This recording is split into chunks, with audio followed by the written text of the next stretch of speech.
आइए आज की इस वीडियो में हम बात करते हैं फंक्शन ऑफ डीएनए।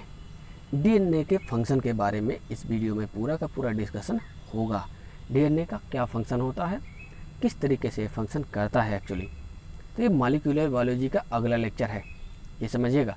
इसके पहले का जो लेक्चर था डीएनए का डबल हेलिक्स मॉडल, उसके बारे में हमने डिटेल में अच्छे से डिस्कशन किया था। आपने अगर नहीं देखा है तो उसका लिंक हमने डिस्क्रिप्शन बॉक्स में दे दिया है। डिस्क्रिप्शन में जाइए और वहाँ से लिंक ओपन करके आप डीएनए का मॉडल अच्छे से देख लीजिए। वाटसन क्रिक के द्वारा 1953 में दिया गया था, इसलिए उसके बारे में हमने अच्छे से डिस्कशन किया है, आप उसको ज़रूर देखिएगा। ओके, तो चलिए देखते हैं डीएनए का फंक्शन किस तरीके से होता है, कैसे फंक्शन करता है। डीएनए दोस्तों दो टाइप का फंक्शन करता है, ऑटो कैटालिटिक फंक्शन और दूसरा होता है hetero catalytic function. Auto catalytic function के माध्यम से डीएनए का फॉर्मेशन करता है। ठीक है, क्या करता है डीएनए से डीएनए, यानी जो फंक्शन अपने लिए किया जाए उसे क्या कहते हैं, auto catalytic function. Hetero catalytic अलग टाइप का फंक्शन हो जिसमें दूसरा प्रोडक्ट तैयार हो, दूसरा प्रोडक्ट बनेगा, उसको बोलेंगे हेट्रो कैटालिटिक। सिंपल भाषा में आप यही समझिए कि सेम प्रोडक्ट ना बन के दूसरा प्रोडक्ट तैयार होगा, उसको बोलते हैं हेट्रो कैटालिटिक फंक्शन। ओके, तो इसी तरीके से दोनों को डिस्कस करेंगे यहाँ पर। ठीक है, सबसे पहले हम बात करेंगे ऑटो कैटालिटिक फंक्शन के बारे में, डीएनए का क्या फंक्शन है। अब ऑटो कैटालिटिक फंक्शन में डीएनए से डीएनए का फॉर्मेशन होगा। ठीक है, इसको बोलते हैं डीएनए रिप्लिकेशन बोलते हैं, ध्यान दीजिएगा। और दूसरा हो जाएगा इसका function hetero catalytic function. Hetero catalytic function में डीएनए क्या बनाता है, आरएनए का फॉर्मेशन करता है और आरएनए से बन जाता है प्रोटीन। इस प्रोसेस को बोलते हैं, क्या बोलेंगे, ट्रांसक्रिप्शन, यानी डीएनए से आरएनए बनाना ट्रांसक्रिप्शन और आरएनए से प्रोटीन सिंथेसाइज कर देना ट्रांसलेशन। तो हेट्रो कैटालिटिक फंक्शन में प्रोटीन तक बनने की जो प्रोसेस होती है उसी को बोलते हैं hetero catalytic function of DNA. Okay, तो सबसे पहले यहाँ पे हम बात करेंगे ऑटो कैटालिटिक फंक्शन के बारे में। ओके, बिल्कुल भी घबराइएगा मत, एक एक पॉइंट अच्छे से आपको डिस्कस करके एक्सप्लेन करके बताऊंगा, बने रहेगा मेरे साथ लास्ट तक। सबसे पहले देखिए डीएनए रिप्लिकेशन, यानी ऑटो कैटालिटिक फंक्शन की बात करते हैं। डीएनए रिप्लिकेशन क्या होता है, बड़े शॉर्ट पॉइंट में लिखा हुआ है, make their own copy. Make their own copy is known as replication. Replication का मतलब होता है डुप्लीकेशन, यानी अपनी ही तरह नई कॉपी का तैयार करना, नई कॉपी बनाना, नए डुप्लीकेट बनाना, क्या कहलाता है, डुप्लीकेशन या रिप्लिकेशन कहलाता है। ठीक है, तो यहाँ पे दिया है मेक दियर ओन कॉपीज। तो इसको अपने दिमाग में बैठा लीजिए कि रिप्लिकेशन अगर आता है तो यानी कॉपी तैयार करेगा, अपनी ही तरह कॉपी तैयार करेगा। ठीक है, कौन, डीएनए। अब इसी को देखिए पॉइंट में लिखा हुआ है यहाँ पे, the production of two identical, क्या दिया है, the production of two identical double standard of DNA. Identical मतलब सेम दो नए आइडेंटिकल डीएनए स्टैंड का फॉर्मेशन कर लेना ही क्या कहलाता है, रिप्लिकेशन। ओके, आइए अब देखते हैं रिप्लिकेशन किस तरीके से डीएनए रिप्लिकेशन कर सकता है। सबसे पहला सवाल तो यही है कि अगर डीएनए रिप्लिकेशन कर रहा है तो कैसे करेगा। अभी यहाँ पे हम मैकेनिज्म की बात नहीं करेंगे, सिंपल भाषा में करेंगे कैसे डीएनए फॉर्म करेगा रिप्लिकेशन। तो आइए देखते हैं। सबसे पहले दिया है, यहाँ पर दिया है टू अदर थ्योरीज नहीं, 3 थ्योरीज दी गई हैं। ठीक है, इसको 3 कर लीजिए। 3 थ्योरीज दी गई हैं, किस लिए, ये सिद्ध करने के लिए कि डीएनए रिप्लिकेशन किस टाइप का करता है। Okay, are possible that also reply on the parental stand as a template. ये सिद्ध करने के लिए 3 थ्योरीज दी गई सबसे पहले, और ये किसने दिया था, वाटसन एंड क्रिक ने। जब अपना मॉडल दिया था उन्होंने डीएनए स्टैंड का, डबल स्टैंड का, उसी समय इन्होंने क्या किया था, ये भी एक्सपेरिमेंट किया था और देखा था कि डीएनए रिप्लिकेशन किस तरीके से कर सकता है। तो सबसे पहला उसमें इन्होंने कंजर्वेटिव टाइप का रिप्लिकेशन देखा। कंजर्वेटिव का टाइप का मतलब होता है पूरा का पूरा जो डीएनए स्टैंड होंगे कंजर्व हो जाएंगे अलग अलग तरीके से। तो इसको सबसे पहले आप देखिए पॉइंट में लिखा हुआ है यहाँ पर, इसको नोट कर लीजिए क्योंकि ये पॉइंट बहुत इंपॉर्टेंट है। यह है इन कंजर्वेटिव रिप्लिकेशन, उसके बाद आपको फिगर के माध्यम से भी मैं समझाऊंगा। यह in conservative replication complementary polynucleotides chain are synthesized as described earlier।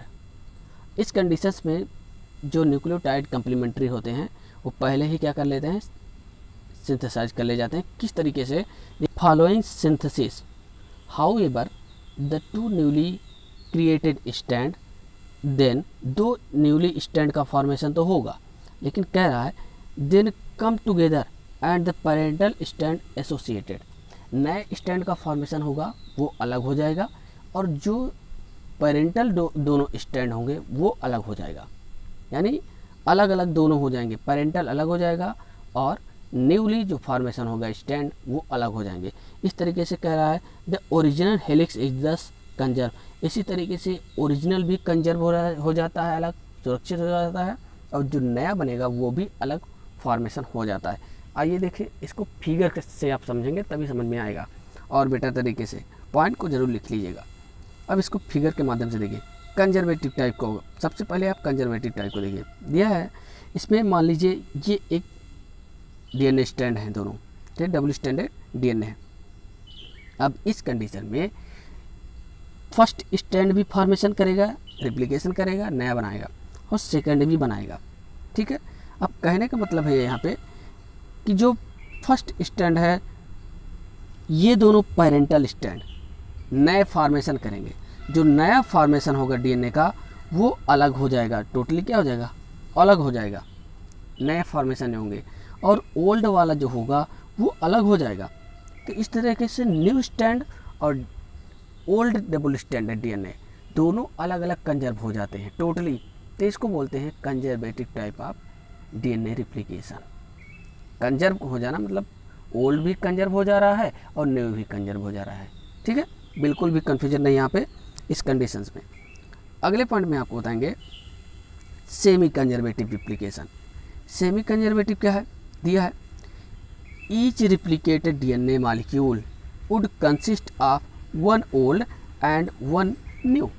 हर एक डीएनए डबल स्टैंडर्ड जो नया बनेगा उसमें एक स्टैंड ओल्ड होगा और एक न्यू होगा, ठीक है। यानी कहने का मतलब है एक ये डीएनए है नया जो बना है उसकी हम बात कर रहे हैं, तो उसमें एक न्यू होगा और एक जो स्टैंड होगा ओल्ड होगा, दोनों हाफ हाफ होंगे, आधे आधे, ठीक है। Hence the reason for the name semi conservative, इसी रीजन की वजह से इसका हम क्या कहते हैं, सेमी कंजर्वेटिव। कंजर्व हो रहा है लेकिन सेमी हो रहा है यानी आधा हो रहा है, सेमी कंजर्वेटिव रिप्लिकेशन बोलते हैं, ठीक है। आइए फिगर में देखिए, इसको फिगर को देखिए क्या है, सेमी कंजर्वेटिव। अब ये है पेरेंटल डीएनए स्टैंड, ठीक है, पेरेंटल डबल स्टैंडर्ड डीएनए। अब ये पेरेंटल वाला क्या करता है, एक स्टैंड सबसे पहले क्या करेगा, रिप्लिकेशन करेगा, तो उसमें एक स्टैंड तो उसका पुराना ही होगा और दूसरा उसका स्टैंड जो बनेगा वो नया होगा, टोटली न्यू होगा। यानी कह रहा है हर एक फॉर्मेशन ऑफ डीएनए में एक न्यू स्टैंड होगा तो दूसरा ओल्ड स्टैंड होगा, दोनों उसमें कंजर्व होंगे, आधे आधे हाफ हाफ। दूसरे वाले में भी ये स्टैंड जब फॉर्मेशन करेगा तो इसमें भी एक पुराना होगा एक नया होगा, तो इसी तरीके से होने की वजह से इसको सेमी कंजर्वेटिव कहते हैं। और इसमें टोटली कंजर्व हो जा रहा है, न्यू अलग कंजर्व और ओल्ड अलग कंजर्व हो जा रहा है, ठीक। अब अगला है इसी में नेक्स्ट है dispersive type DNA replication. DNA क्या करता है, तीन तरह से कर सकता है, ये अभी एक्सपेरिमेंट चल रहा था। तो पहला उन्होंने देखा कंजर्वेटिव टाइप का कर सकता है, तो जिसकी पॉसिबिलिटी बहुत ही कम है। दूसरा उन्होंने देखा सेमी कंजर्वेटिव टाइप का कर सकता है, उसको भी उन्होंने देखा एक्सपेरिमेंट करके। तीसरा देखा उन्होंने डिस्पर्सिव टाइप का, अलग अलग तरीके से एक्सपेरिमेंट किया और देखा इन्होंने। अब डिस्पर्सिव टाइप में क्या हो, अगर डीएनए डिस्पर्सिव टाइप का डीएनए रिप्लिकेशन करता है तो क्या हो सकता है, यानी जो स्टैंड बनेंगे न्यू स्टैंड और ओल्ड स्टैंड दोनों क्या होंगे, दोनों स्टैंड फ्रेगमेंट के रूप में डिस्पर्स हो जाएंगे, अलग अलग क्या होंगे, फ्रेगमेंट के रूप में डिस्पर्सन बिखराव की तरह होंगे। जैसे देखिए सबसे पहले आप पेरेंटल डबल स्टैंडर्ड डीएनए को देख लीजिए, ओके, कोई दिक्कत नहीं, यहाँ तो क्लियर है। अब ये रिप्लिकेशन करेंगे दोनों stand, first second single stand के जो होंगे कम्प्लीमेंट्री रिप्लिकेशन करेंगे। जब रिप्लिकेशन करेंगे तो इसमें कह रहा है कि नए जो फॉर्मेशन होंगे वो पुराने वाले की तरह, जैसे देखिए ये स्टैंड, एक स्टैंड को आप सिर्फ देखिए पहले, एक देखेंगे यहाँ से यहाँ तक न्यू बना हुआ है, लेकिन इसी में यहाँ से यहाँ तक का क्या है, ओल्ड है। फिर उसके बाद न्यू ओल्ड, इस तरीके से एक स्टैंड सिंगल स्टैंड का हो गया। दूसरे वाले देखिए यहाँ ओल्ड, ये न्यू, तो इसको बोलते हैं, चूँकि बिखराव की तरह है, सब बिखरे हुए हैं, अलग अलग दोनों मिक्स है उसी में, तो इसको बोलते हैं डिस्पर्सिव टाइप का डीएनए रेप्लिकेशन। दूसरे वाले में भी देखेंगे सेम इसी तरह से, ओल्ड न्यू सब उसी में मिक्स है। ठीक है, कोई दिक्कत नहीं। अब इसी को हम पॉइंट में देखते हैं जो लिखा हुआ है। क्या लिखा है, in the second alternative mode called dispersive, अगला जो है उसे बोलेंगे डिस्पर्सिव टाइप का replication. The parental stand are dispersed into two new, parental कह रहा है कि डिस्पर्स हो जाएगा, ठीक है, डबल हेलिक्सेस फॉलोइंग रिप्लिकेशन। अब जो नए स्टैंड बनेंगे उनके साथ डिस्पर्स हो जाता है पेरेंटल वाला, ठीक है, मिक्स हो जाता है उसी में। Hence each stand consist of both old and new DNA, दोनों इसमें न्यू और ओल्ड दोनों स्टैंड मिक्स हुए रहते हैं उसी में, सो इसको बोलते हैं डिस्पर्सिव टाइप का डीएनए रेप्लिकेशन। कोई दिक्कत नहीं।